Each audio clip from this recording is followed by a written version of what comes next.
New York Governor Andrew Cuomo. Thank you for being with us, Governor. Look, you were on this show yesterday, and you told Jim and I there will be more, and there are. What do you know at this hour?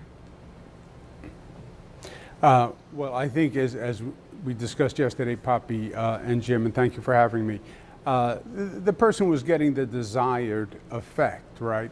Getting the results they were looking for. They were causing terror. And if there was going to be one and then two and then three, there was going to be a pattern. I think we have several levels here. On the manhunt investigation and the ongoing drama and the two new packages today, I think they're making significant progress. I'm the former Attorney General. I was a former prosecutor. I think the focus on Florida is going to bear fruit. I think he's done so many packages, or she has done so many packages. There's inevitably going to be DNA evidence or fingerprints. And I think that is going very well. And my instinct is they're going to have a result there on the specific on the manhunt. In terms of the bombs, there'll then be a back and forth. How sophisticated were the bombs? Were they supposed to explode? Were they supposed to intimidate?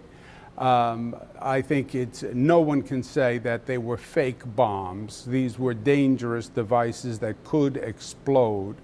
There may be a question of level of sophistication. I think we then have to look at what changes we make in the system. You know, in New York, we are constantly being attacked. It's a function of who we are, and we try to learn from them.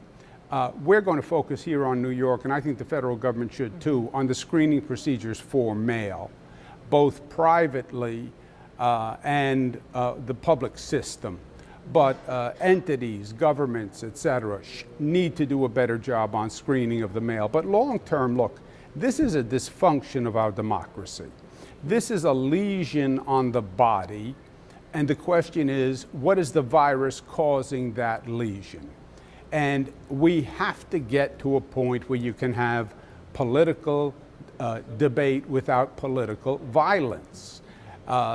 This is at a torrid level that is just unpalatable.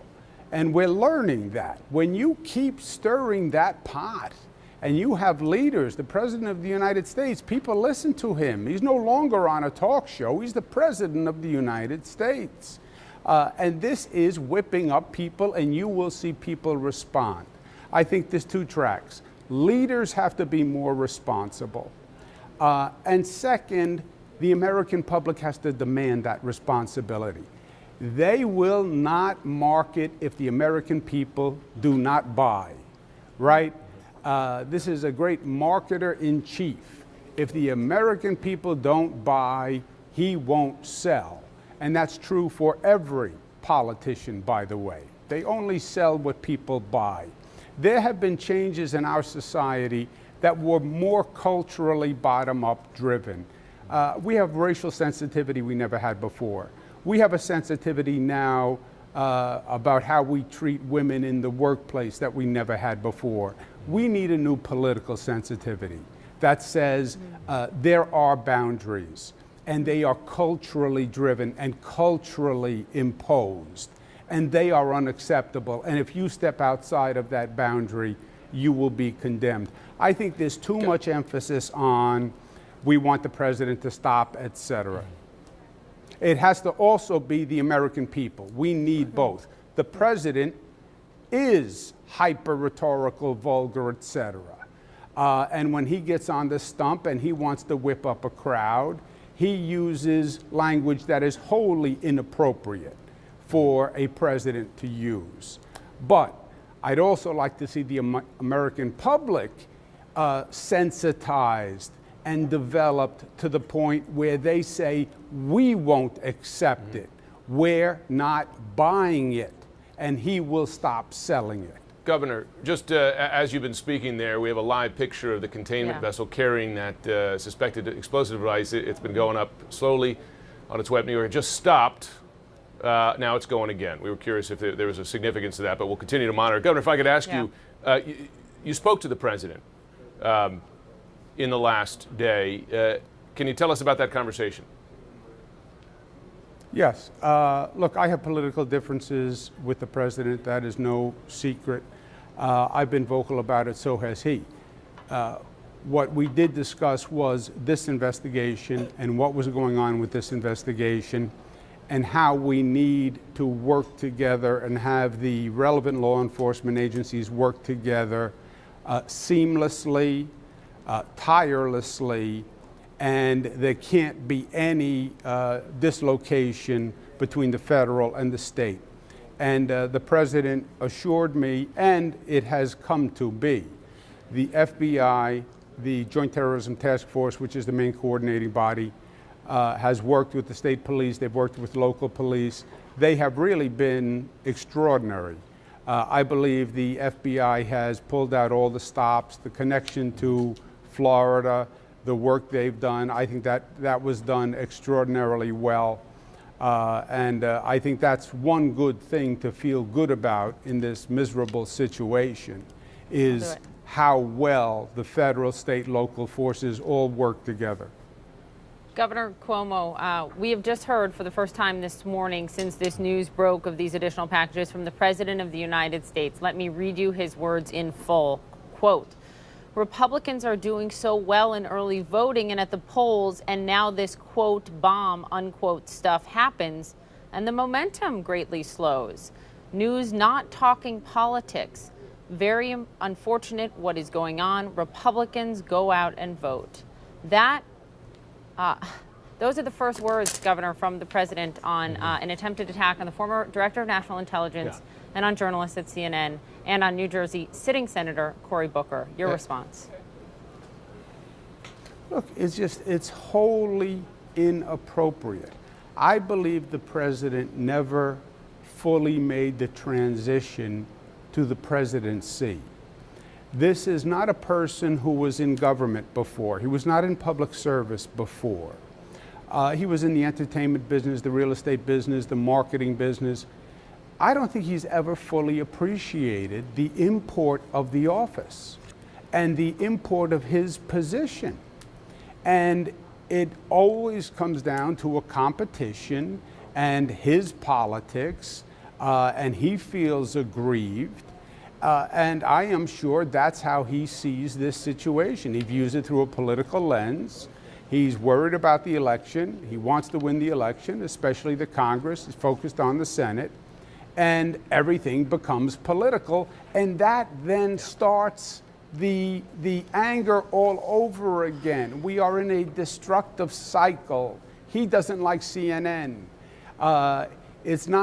He voices against CNN.